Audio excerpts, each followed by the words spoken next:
제12장.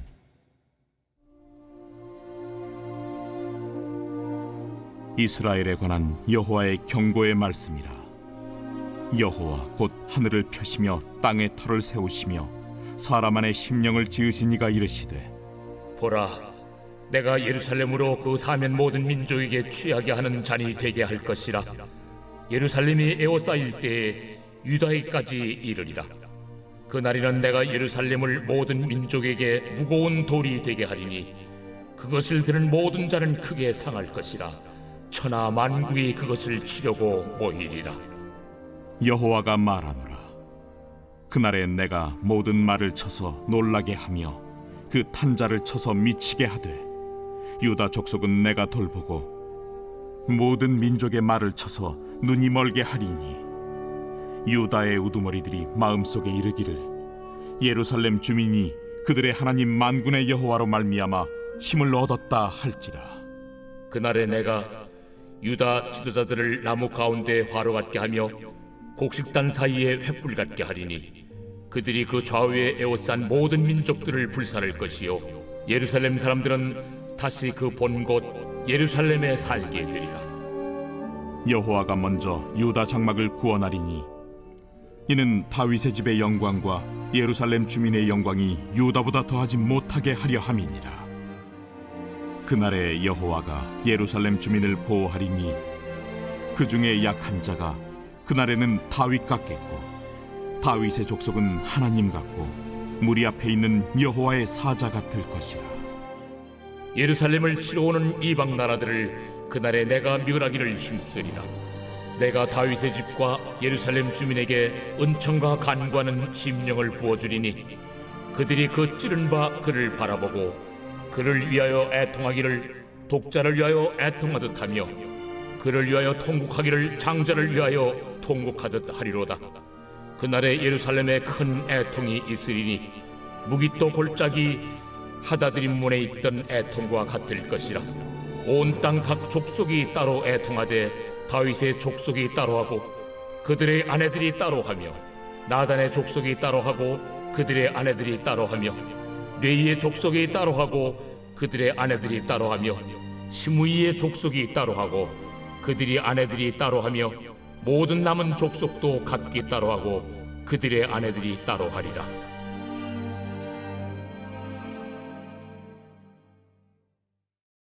우리가 인생을 살아가면서 나도 모르게 저지른 작은 실수로 인해서 굉장히 많은 큰 결과를 가져왔던 그러한 사건들을 아마 여러분 인생에서도 한 번쯤은 경험해 보신 적이 있으실 겁니다. 누가 보더라도 정말로 작은 것이고 뭐 이 정도쯤이야, 이것까지야 이렇게 생각했던 부분이 결국은 상상할 수 없을 만큼의 큰 손실과 아픔을 가져왔던 시간들도 아마 있을 겁니다. 2024년도 1월 5일이죠. 알래스카 항공 1282편이 이륙한 지 6분 만에 약 16,000피트 상공에서 좌측 도어의 플러그가 완전히 이탈하게 되면서 순간 압력이 손실되어지는 사건이 있었습니다.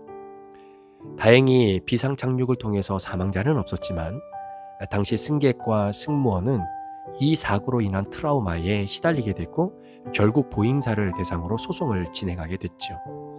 나중에 사고를 조사를 해보니까 이러한 사건과 사고가 일어나게 된 가장 궁극적인 이유는 뭐냐면 바로 너트 4개가 제대로 조여지지 않았기 때문이다라고 하는 결과를 보게 되었습니다. 여러분, 비행기가 뜨기 위해서 얼마나 많은 부분을 정비하고 점검하고 또 진단하고 판단하겠습니까? 제가 함께 또 월요일마다 축구하는 우리 공동체 가운데에 지금은 한국을 갔지만 비행기를 정비했던 한 친구가 있었습니다. 비행기에 대해서 사실 궁금한 것도 많고 지금도 가끔 비행기가 뜨는 모습을 보면 굉장히 신기한 부분도 많이 있죠. 그래서 그 친구에게 종종 쉴 때마다 가끔 질문을 던졌던 것이 있습니다. 비행기를 정비하는 거 굉장히 복잡하고 그리고 어렵고 굉장히 디테일한 부분까지 신경을 써야 될 텐데 스트레스 받는 일이 없거나 아니면 정비를 하는 데 있어서 어려움은 없냐, 이렇게 질문을 좀 던진 적이 있었거든요. 그때 그 친구가 하는 이야기가 뭐냐면 진짜 작은 그 볼트 하나, 그 너트 하나까지도 최선을 다해서 다시 한번 조이고 또 다시 한번 확인하고, 그래서 최종적으로 그것이 패스가 되고, 그리고 나서 마지막으로 기장이 점검했을 때 아무 문제가 없다라고 판단되어졌을 때 이제 비행기가 뜨게 된다, 이렇게 이야기를 하더라고요. 자, 그럼에도 불구하고 예상하지 못했던 그러한 일들이 벌어질 때가 없지 않아 있다라는 겁니다. 물론 비행기 자체가 그렇잖아요. 굉장히 컴퓨터화되어져 있고 모든 시스템이 연결되어 있기 때문에 특별히 몇몇 군데가 혹이나 어떤 작동이 제대로 되지 않거나 오작동이 일어났다 할지라도 그런 것들을 다 감안해서 비행기가 안전하게 갈 수 있도록 설계를 하고, 물론 그렇게 만들어지기는 했지만 그렇게 최대한 노력하고 점검해도 안전을 최우선으로 여기는 비행기 안에서 예상하지 못했던 오작동들이 일어날 수 있다는 것이죠. 자, 그러니까 정비하는 입장에서 내가 조인 이 너트 하나, 이 볼트 하나가 수많은 사람들의 생명과 직결되어져 있다라고 생각을 하면서 정비를 하게 되니 얼마나 그 일에 대한 책임감과 그리고 애틋한 마음이 있겠습니까? 자, 그렇게 오랫동안 긴 시간 동안 정비를 하고 훈련을 받고 그렇게 시간을 보냈음에도 불구하고 나도 모르는 사이에 벌어지는 작은 실수로 인해서 큰 대형 사고를 낳을 수 있는 그런 여건들이 너무나 많다라는 것이죠. 자, 이런 측면에서 아마 여러분들도 이런 경험들을 해보셨을 겁니다. 그래도 나 정도면, 내가 이만큼 노력한 거면, 이 정도의 경험을 좀 갖고 있는 것이라면 충분히 이 정도면 됐어 라고 생각하는 그 순간 나도 모르게 행해지는 그 작은 실수, 버튼 하나를 잘못 누르는 것으로 인해, 숫자 하나를 잘못 입력하는 것으로 인해 전혀 얼토당토 않는 결과를 낳게 되는 바로 그러한 상황들을 아마 여러분들도 경험해 보셨을 겁니다. 아주 유명한 일화이기도 하지요. 여러분, 못 하나가 나라를 잃게 했다라고 하는 말이 있습니다. 나폴레옹이 전쟁 당시에 영국의 한 장교의 말발굽에 작은 말편자 못 하나가 이렇게 삐져나온 거예요. 그 말이 달리다가 결국 부상을 입게 되죠. 그때 그 장교는 제때 명령을 그래서 전달을 하지 못하게 됩니다.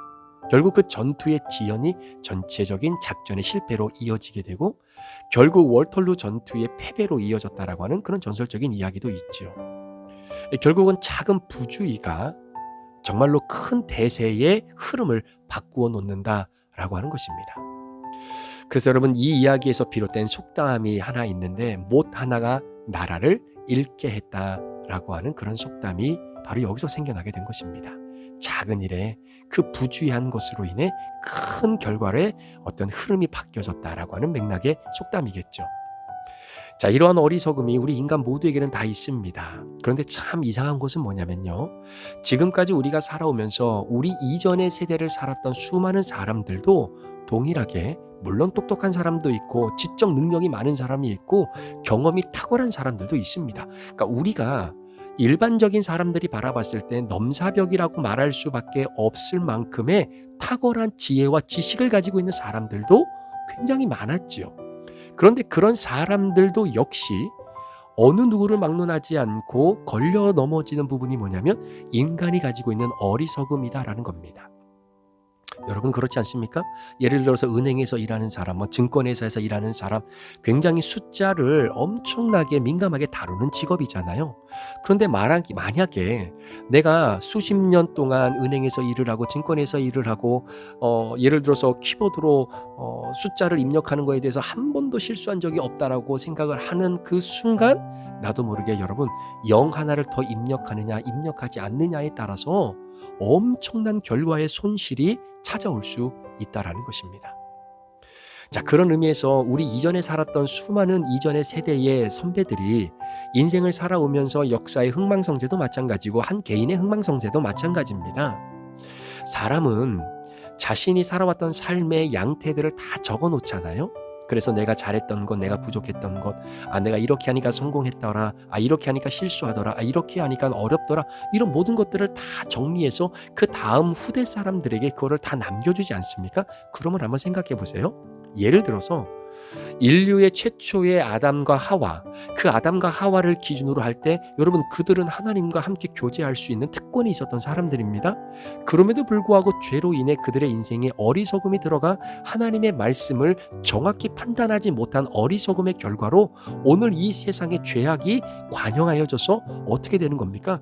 결국은 죄의 영역 안으로 완전히 들어와 버리는 그러한 세상이 되고 말았잖아요. 자, 그렇게 따지고 본다면, 자, 자신이 지었던 이 연약함, 이 어리석음이 이렇게 큰 결과의 연약함을 가져올 수 있다라고 판단되었을 때에 이런 어리석음을 우리가 줄일 수 있는 방법은 이렇게 하면 될 것이다.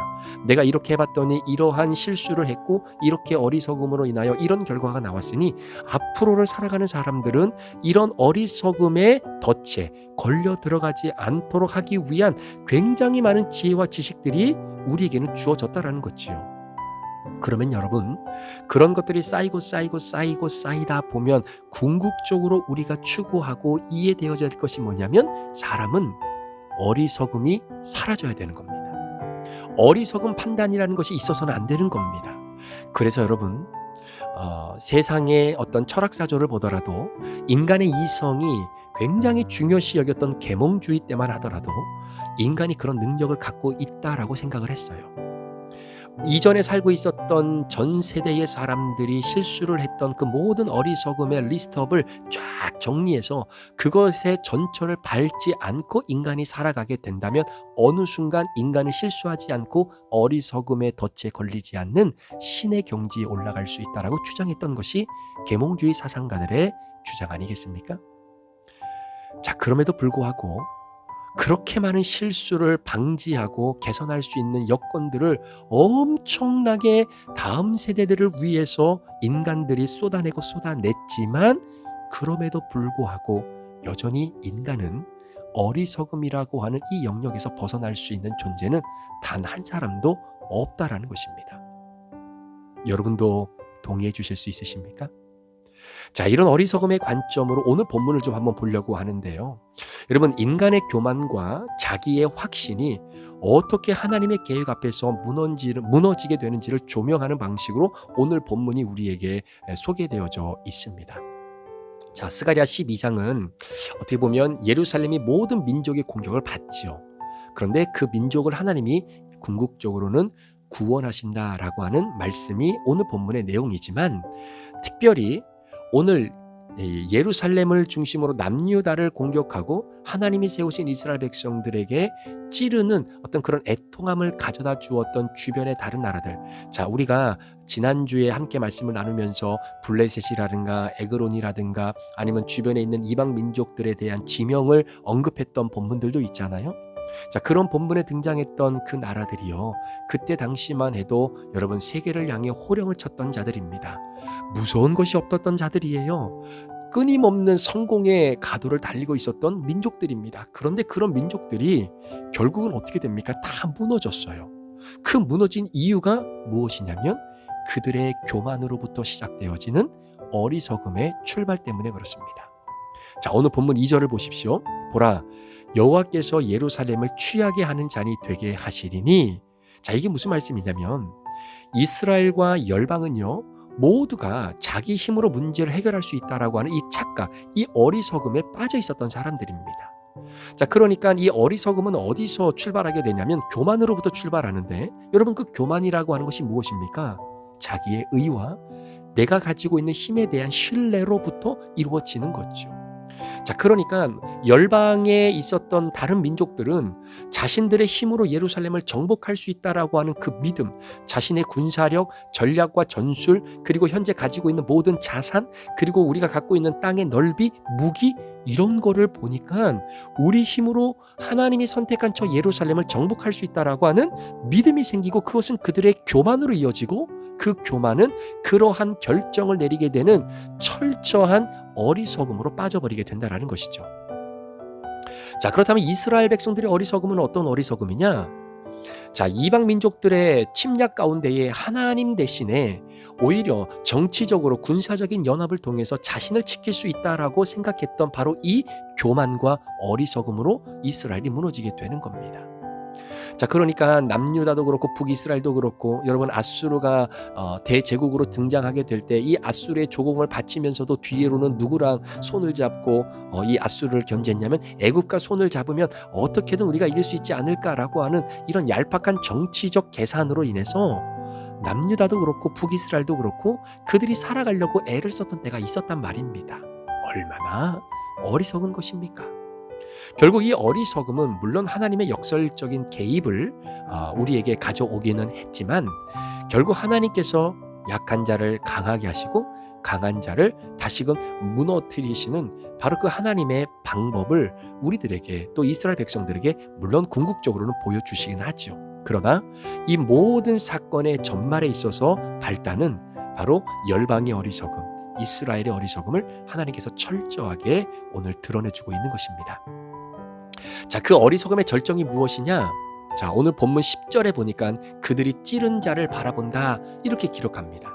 자, 오늘 이 10절에 나와 있는 이 본문이 훗날 이 땅의 메시아 우리의 왕으로 오시는 예수 그리스도의 십자가 사건을 미리 예언한 말씀이기도 한데요.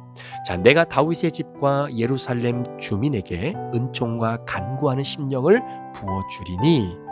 자, 인간의 어리석음은요, 하나님을 거부합니다. 하나님의 말씀을 귀담아 듣지 않습니다. 그리고 예수 그리스도의 몸인 교회를, 공동체를 소중히 여기지 않아요. 결국은 하나님 자신 메시아를 찌르는 데까지 나아가게 된다라는 것입니다. 이것이 인간이 가지고 있는 어리석음의 가장 끝판왕이다라는 거예요. 인간 이성이 끝까지 가면 진리를 십자가에 못 박는 모순을 낳는 것이 인간의 처절한 모습입니다. 이런 어리석음의 극치, 이것이 하나님을 대적하는 어떤 종교적인 확신, 우리 자기 자신에 대한 의로움의 표현으로 나타나게 되는 것입니다. 이스라엘 백성들은요, 하나님을 위해 산다고 하면서 하나님의 아들을 죽였잖아요.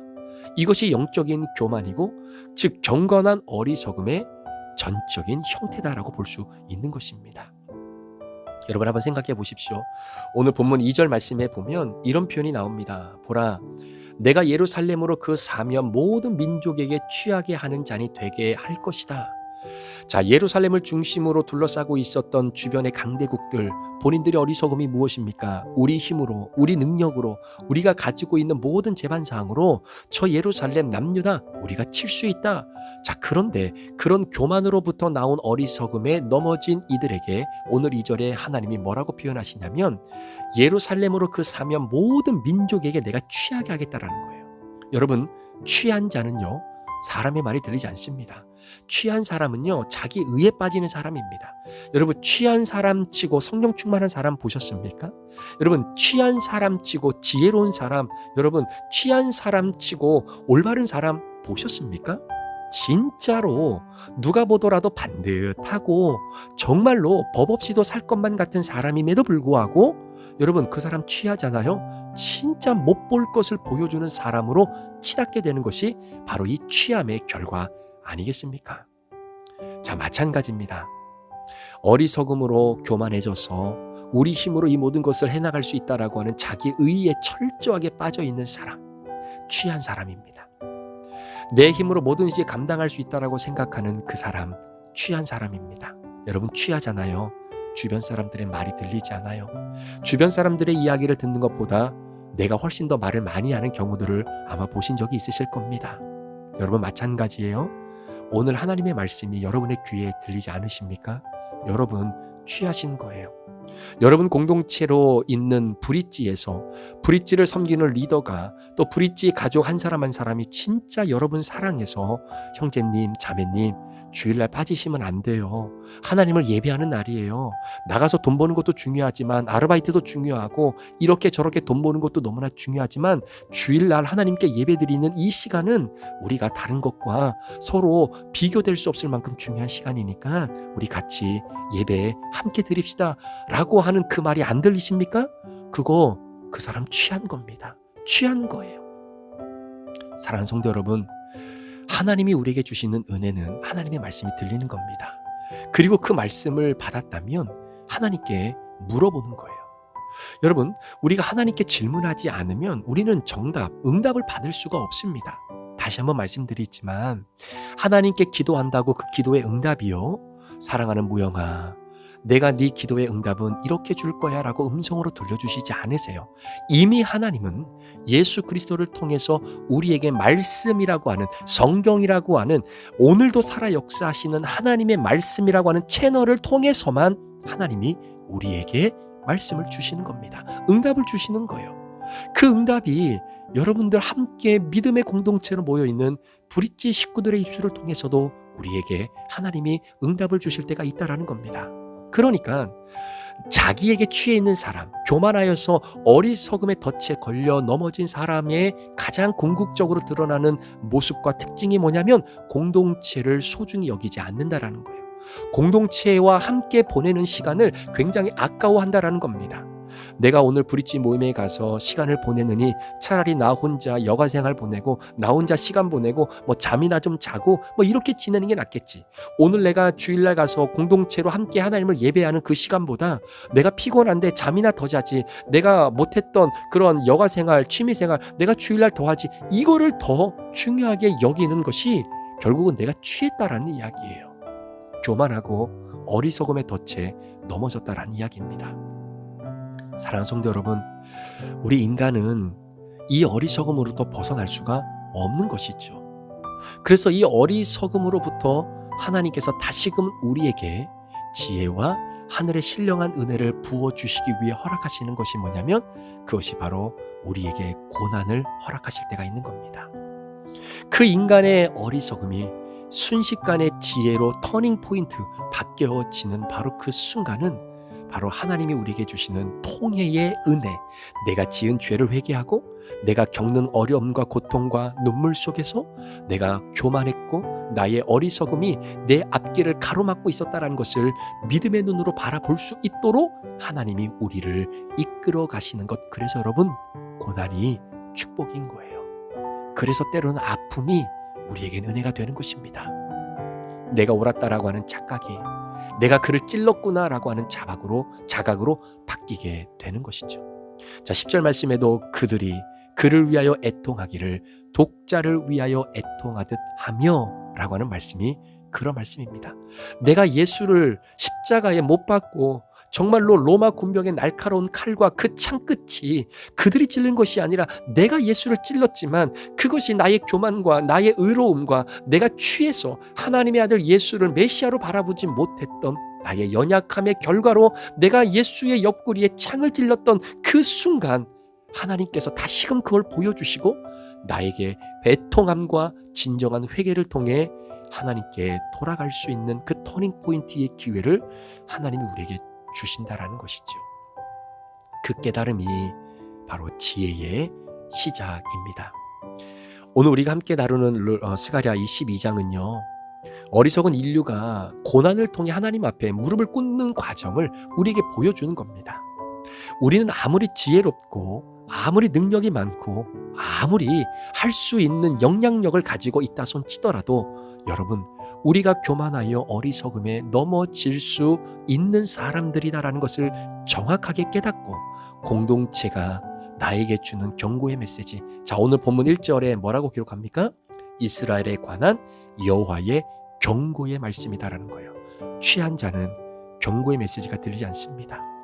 혹시 여러분 가운데 예배 가운데 하나님을 예배하면서 말씀을 듣는데 그 말씀이 때론 나에게 쓴소리로 다가올 때가 있거든요. 내 죄를 콕콕 찝어주시는 하나님이 주시는 말씀으로 들릴 때가 있거든요. 그런데 그 말씀이 내 자존심을 무너뜨리는 말씀인 것 같고 그 말씀이 내 귀에 들리지 않는다라고 혹시 생각이 되어지시는 분이 이 말씀을 오늘 듣고 있다면 여러분, 제가 정확하게 영적으로 진단해 드릴게요. 내가 취해 있기 때문입니다. 내가 취해 있기 때문에 하나님의 말씀이 들리지 않는 거예요. 이거 100% 맞습니다. 내가 취해 있기 때문에 주변에 나를 향해 주시는 경고의 메시지가 들리지 않아요. 사랑하는 성도님, 그렇게 하시면 안 됩니다. 주일 그렇게 빠지시면 안 됩니다. 하나님 앞에 11조 믿음으로 잘 드리셔야 됩니다. 헌신하셔야 됩니다. 하나님을 사랑하는 마음을 쉽게 내버려둬서는 안 됩니다. 성제를 사랑해야 됩니다. 공동체를 위해서 함께 헌신해야 됩니다. 주님의 몸된 교회를 아름답게 세워나가기 위해 우리가 함께 노력해야 됩니다. 그런 이야기들이 안 들려요. 내가 안 해도 다른 사람이 알아서 하겠지.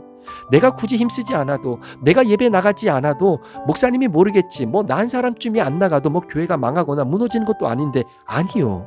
그 한 사람 때문에 교회가 힘들어질 수도 있는 거예요. 그 한 사람이 그날 그 예배에 와서 하나님이 주신 은혜를 경험함으로 말미암아 교회의 부흥과 교회의 건강함이 연결되어질 수 있다는 생각을 왜 안 하십니까? 내가 그날 주일날 나와 하나님 앞에 예배하고 찬양하고 내가 받은 은혜 때문에 누군가가 나를 통해 하나님을 만날 수 있는 그러한 놀라운 구원의 채널로 내가 사용되어질 수 있다라고 하는 것을 왜 모르시냐라는 거예요. 사랑하는 여러분, 취하면 안 됩니다. 취하면 안 들려요. 오늘 이스라엘 백성들을 주변에서 감싸고 있었던 그런 주변 국가들이 결국은 교만과 어리석음으로 인해 자신들이 취하게 되는 거죠. 자, 그때 하나님께서 주신 심판의 경고 메시지가 들렸겠습니까? 안 들려요. 절대로 안 들립니다. 오늘도 큐티하시며 하루를 살아가시는 우리 성도 여러분, 우리가 매일매일 큐티하는 이유는 다시 한번 말씀드리지만 내가 내 자신에게 그냥 안위함을 얻고 나 큐티한 사람이다. 나 큐티했으니까 뭐 괜찮겠지. 나 큐티했으니까 하나님이 이뻐해 주시겠지. 이런 수준 낮은 측면에서 우리 큐티하는 거 아니잖아요. 오늘도 내가 어떻게 말씀 안에서 하나님을 더 바라보고 그리고 이 말씀을 내 삶에 어떻게 적용하고 내가 교만하고 내 어리석음 때문에 내가 취해 있어서 내가 내 자신을 너무나 사랑하는, 여러분 나르시시즘이라는 말이 그런 말 아닙니까? 내가 내 자신에 대한 인격과 내 존재에 대한 가치를 인정하는 것까지는 좋아요. 그런데 내가 내 자신을 너무나 사랑해서 내 자신을 향해 누군가가 이런저런 쓴소리를 하고 이렇게 저렇게 이야기할 때마다 가슴이 부글부글 끓고 네가 뭔데 나한테, 너 나에 대해서 모르는데 네가 어떻게 나한테 이렇게 이야기할 수 있어? 라고 하면서 내 자신을 보호하려고 하는 그 정도가 지나친 사람, 다 나르시즘에 빠진 사람들입니다. 영적 나르시즘에 빠진 사람일 수도 있다라는 거예요. 이분 제 자신도 마찬가지입니다. 내게 주신 경고의 메시지, 오늘 주신 말씀을 통해 듣고 내일도 주실 말씀을 통해 듣고 그 경고 메시지를 들으며 나의 실수와 나의 교만과 나의 어리석음을 철저하게 점검하고 내려놓고, 우리가 어리석음으로부터 완벽하게 자유로울 수는 없지만 조금씩 주님 앞에서 교만을 내려놓고 겸손하게 물어가며 그 어리석음의 덫에 걸리지 않는 지혜를 간구하기 위해 사실 우리가 큐티하며 나아가는 것이죠. 소망하며 기도하기는 오늘 하루도 그 교만함에서 벗어나시고 자유함을 가지고 우리의 어리석음에 걸려 넘어지는 인생이 아니라 하나님이 주시는 경고의 메시지에 귀를 기울이고 내 자신을 먼저 볼 수 있는 그런 은혜가 오늘도 저와 여러분 가운데 있기를 주의 이름으로 간절히 축원합니다. 기도하시겠습니다. 하나님, 우리는 교만하지 않는다라고 하면서도 어느 순간 내가 그 교만 중심에 서 있을 때가 있습니다.